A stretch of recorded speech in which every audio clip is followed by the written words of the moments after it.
Hello, moi c'est Jess et bienvenue dans ce nouvel épisode de podcast. Donc aujourd'hui je vais vous parler d'une phrase qui a été écrite dans mes notes de portable et qui sort de je ne sais où, ça fait plusieurs années qu'elle est dans mes notes. Je ne sais même pas si elle est de moi ou si c'est une citation de quelqu'un que j'aurais lu dans un livre. Je n'en ai absolument aucune idée. La citation, c'est donc « Aime suffisamment tes peurs pour les faire fondre au soleil de ton cœur ». Je trouve que c'est une citation qui est vraiment magnifique déjà, très poétique et qui est très parlante également. Donc pour moi, ça parle clairement de surmonter ses peurs. Que pour surmonter ses peurs, il faut pouvoir les aimer. Et donc il faut reconnaître qu'elles sont là pour une raison. Parce que généralement, quand on a des peurs, elles sont là pour nous protéger. Elles révèlent aussi ce qui nous tient à cœur. Donc aimer ses peurs, c'est avoir le courage de les regarder en face et de comprendre pourquoi elles sont là. Quelle est leur utilité. Généralement, les peurs apparaissent dans une situation précise et notre cerveau va enregistrer l'information afin qu'elle devienne permanente et donc elle va se réactiver à chaque fois qu'une situation semblable va avoir lieu. Même si la peur n'est pas réelle et qu'il n'y a pas un danger vital pour soi. Par exemple, vous vous êtes fait griffer par un chat quand vous étiez enfant.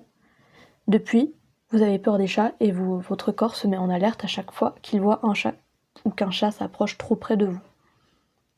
Il y a aussi des peurs plus abstraites, comme par exemple la peur de la mort.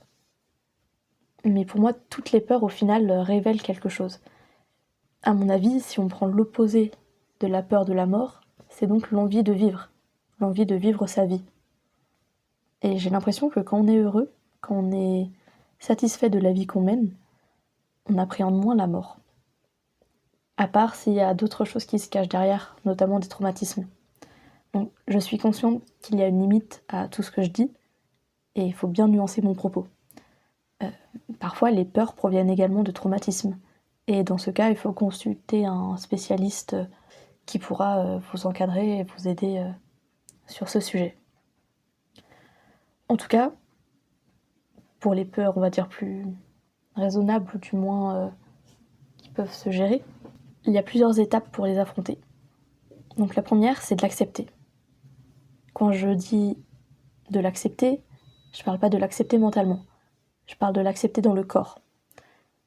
Donc on peut prendre de grandes inspirations et laisser la peur exister dans le corps, et ne pas essayer de restreindre ce qu'on ressent en fait. Que ce soit des frissons, la contraction des muscles, on laisse la peur être là, et on respire. On habitue le corps à se remettre en situation de calme et d'apaisement. Ensuite, il faut comprendre la peur. Comprendre quelle est sa motivation. Pourquoi elle reste à vos côtés. C'est la partie plus introspective. Pour avoir des réponses, je vous conseille de vous mettre une musique méditative en fond sonore et de prendre un cahier et un stylo. Écrivez tout ce qui vous vient à l'esprit. Faites cet exercice pendant au moins 10 minutes. 10 minutes, c'est une durée qui permet à votre cerveau de s'apaiser et de commencer à écrire de manière intuitive. Donc vous allez être moins centré et cadré sur ce que vous écrivez et plus écrire avec de l'inconscient, entre guillemets. Pour finir, la peur, faut l'affronter. Parce que c'est là tout l'enjeu. Et pour ça, il faut sortir de sa zone de confort.